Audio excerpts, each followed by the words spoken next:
Here we go. Good morning. This is Acquisition Assist again, Martin Godfrey Lehido, and I'm delighted to introduce my colleague on the team. And could you sit a bit to your right, please, Audrey? That's it. You're in the center of the screen. So my colleague is senior colleague, one of our senior analysts is Audrey Nieuwhausen. Or if I say that with my Dutch accent, it's Nieuwenhuizen or Amsterdam accent. And she is a fully qualified accountant and has been with us for almost a year now. So, Audrey, thanks for coming on. I appreciate that. So, tell us, where were you born and grew up?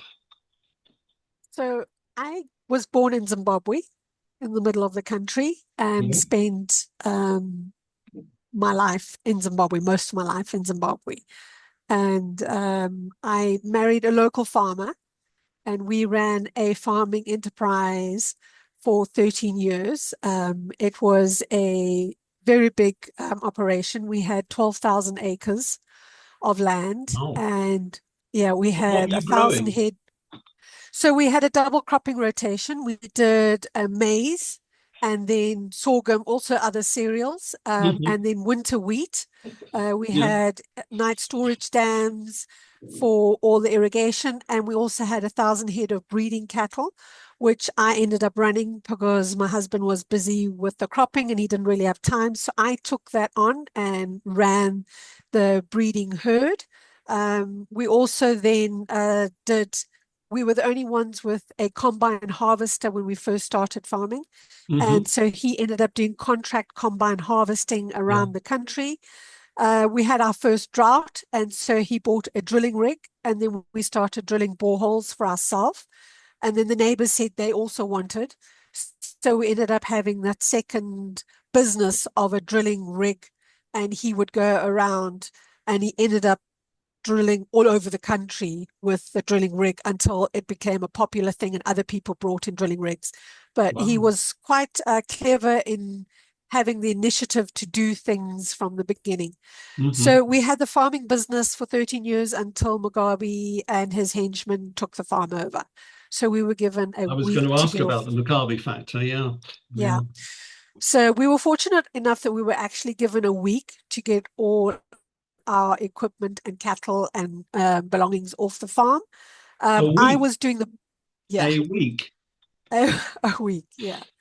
So I was doing the books for the farm. I had been taught by my father-in-law, who had started the business with his son, and then the father-in-law retired. So my husband took over Husband. the Hmm. business, and he was a very astute businessman. And he could run his finger down a column of numbers and fill in the number at the end. He was very clever. So he taught me how to do books. Hmm. And then when we lost the farms, I then got bookkeeping jobs. And in Zimbabwe, because there is a lack of skilled personnel, people, I was able to get really good jobs as a bookkeeper, but there's a level because you don't have the qualifications. Yeah. So I was then given an opportunity to go across to Ireland and become an accountant. So I worked in all sorts of different industries in Dublin while I became an accountant. I So I must ask, I qualified there. mean, in that week where you had the week to remove Yeah. the cattle and all your equipment, how could you move it in a So week to a neighbour's farm? yeah. So we were surrounded by resettlement, which is all the locals who were given patches of land. Yeah. And that was some of the things that we did. We had a cash crop of cabbages that we grew to feed the locals. They came across and bought. We also had live chickens, so we sold those as well to the locals. And so we didn't really have neighbors, but his sister was running a farm a good 2 hour away, 1.5 to 2 hours away. So we ended up taking a lot of stuff there. And then the cattle, a lot went to market. Yeah. And then we got another farmer who was doing cattle as well. So we asked him if he would take on our cattle. Yeah. So yeah, What a it was, traumatic experience. yeah, yeah. Terrible. Yeah. And so the marriage didn't survive the chaos of that. And I ended up then going across to Dublin and putting myself through night school, working for a whole different range of businesses, from an Yeah. electrical business to an American, it was a huge corporation, WebSense, and they sold software as well as Mhm. hardware. There were some computers Mhm. that they sold. Of course, I Ireland then, is a favourite because of the tax yeah, situation, tax yeah. beneficial. I think Google is based there, aren't they? And Yes. Yeah, we others. drove past, we would on the train go past Google, and I Mm, think Yahoo is also there. Yeah. yeah, yeah, yeah, So yeah, I then decided to come back to Zimbabwe because staying in Ireland was not an option. I went over there as a student, yeah. but to then stay there, the Irish don't like foreigners. There's some demonstrations going on now, isn't there? Yeah, they lose your paperwork if you try and stay. And anyway, so I decided it was actually time to come home. We were wanting to, they kept talking about being compensated for the farms. We still haven't been compensated, but there was talk about compensation for the farms. So we were then going to set up something else, my daughter and I, and we ended up staying in Zim. We gave it 10 years. We were going to stay. I worked in all sorts of different industries in Zimbabwe, from a waste service company to logistics, a trucking, a really big trucking company that was Hmm. collecting stuff from Durban going all the way up to Congo. I worked for a construction company, and they have projects all over Zimbabwe. Pharmaceuticals, there was just all sorts of industries that I worked for in Hmm. Zimbabwe.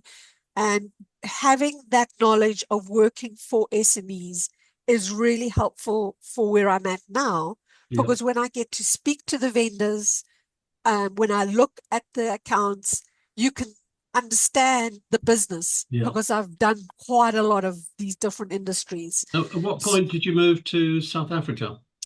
Uh, 2024. Okay, and why? Because there is politically, Zimbabwe is very insecure. The government only has one party, and if you stick your head up above the ground and try and protest, uh, you don't survive. So there is no accountability. Whereas in South Africa, you have lots of different parties, and Yeah, they're all pointing fingers and making you accountable, and you have to do, the right thing, because there are a lot more parties and there's accountability. yeah, They yeah. still do a lot of things that they're not supposed to, but it's a lot better because you can't get away with it. Okay, It is exposed. And yeah. also, you have collection still of rubbish. You still have electricity. You still have water in your taps here in South Africa. You don't have that in Zimbabwe. Your electricity is on at night, and then it's off during the day because they don't have enough. And there's no Okay, water in the taps. So okay. things are just breaking That's a down. pretty good explanation why it's moved there. So coming back to the some of the businesses you've worked in, Yeah. uh, what do you think with you both in Ireland, in Zimbabwe, and South Africa? What do you think what are the most important things you think you've learned as a finance person and a business person? People are so important in a business, especially with a SME. You, as the bookkeeper or accountant, you are also the PA to the boss. And you have to juggle all these balls, being the bookkeeper, being the PA, making sure that your team who's underneath you are happy and everybody is aware of what's going on, because they don't like change. People don't like change. And so if you have things that are going a bit wonky, and in Zimbabwe, things were always going a bit wonky because government would change rules and regulations, and everybody would I be love the term in a, wonky. mm, yeah, they were going to panic. How are we going to cope with this? So it was just being aware of what the regulations were, making sure that your staff were happy and coping with the circumstances, and then being able to relay to the boss um, what you considered to be the best course of action going forward and how to deal with it. Yeah. So yeah, it's and being a lot of the small businesses tend to have a lot of entrepreneurial spirit. They Mm. diversify and make things happen, and so it's very interesting doing business in And you, Zimbabwe. I'm sure you've learned a lot working with those entrepreneurs and the things that the mistakes that we all make and the things that Well, they do right and so on. I had just qualified. I mean, I had been doing a lot of work as a bookkeeper before, but I had just qualified as an accountant when I moved back to Zimbabwe. And my first job was working for Food Lovers as the finance manager. And I had the worst job ever. You realize why you are taught all of these procedures that need to be put in place because they had none of it. And Mhm. the things that were going wrong in that business, and they were trying to sell it, and they had insisted that it needed to be audited first, and we had to get the accounts up to date. There was 3 years that they hadn't done it, and it was hectic trying to get that business up to scratch, ready to hand over for And did it audit. sell in the end It did sell. It did sell. for a price that the vendor was happy with? Yeah, yeah. Mm. So, but Okay. it took us a lot of extra hours and overtime to get that business ready for audit But again. this is a common story, isn't it? Most many SMEs are not really prepared for sale. They don't understand, how what the level of diligence, the level of scrutiny that's going to happen to their business, Yeah. both at the commercial end, the financial end, and also the legal end. So it's quite common. So coming up to date, and as I say, we're delighted to have you on the team. We are focused on purchases in the United Kingdom, but our team is very international, and I love that. We're spanning the globe almost. Yeah, Uh, we are. we are, and Yeah. especially as we have several excellent clients who are hailing from Zimbabwe, Nigeria. I don't think we have anybody from Cameroon? South Africa. No, no. Ghana possibly coming up soon. So yeah, I mean we're an international bunch. So tell me more about business, your experiences with acquisition assist. What have your most important learnings been? I've Uh, really enjoyed working here and I have learned so much. Being an accountant, I can say, okay, I know SMEs, but there's not everything that you know. So I had very little knowledge of mergers and acquisitions. And I have learned so much sitting in with you and Nick and how you analyze a business so quickly and can say, okay, well, this is what the value is, mm, and this is how much we would be able to pay on day one. So it's been real eye opener for me, and I've enjoyed it so much. I've enjoyed meeting my clients and getting to know them and helping them on their journey.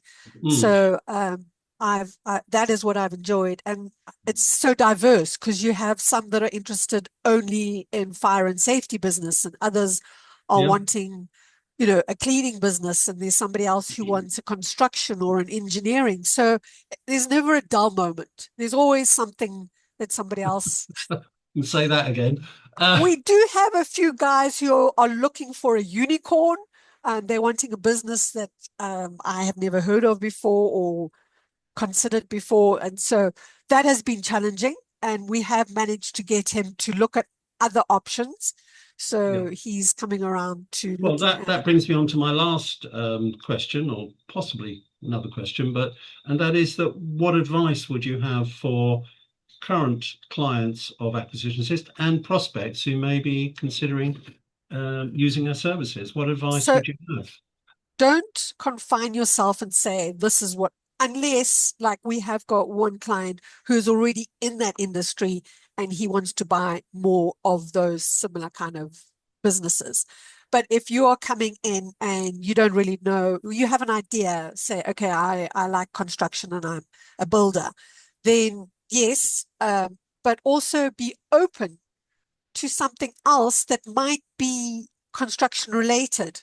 So um, maybe not actually building, but maybe supplying to the builders, or something on the sideline which is actually a really good business, which I have noticed that there are sometimes sideline businesses Mm, which aren't exactly what you have said you would like to do, but could be complementary to yeah. the construction In other business. words, be a little bit flexible about Yeah, be a the little bit sector that you flexible. want to get into. Yeah. Yeah. And then what they do is I send them the sheet and they have a look. And while they're on that platform, they're looking at other things and say, can we have a look at this one as well?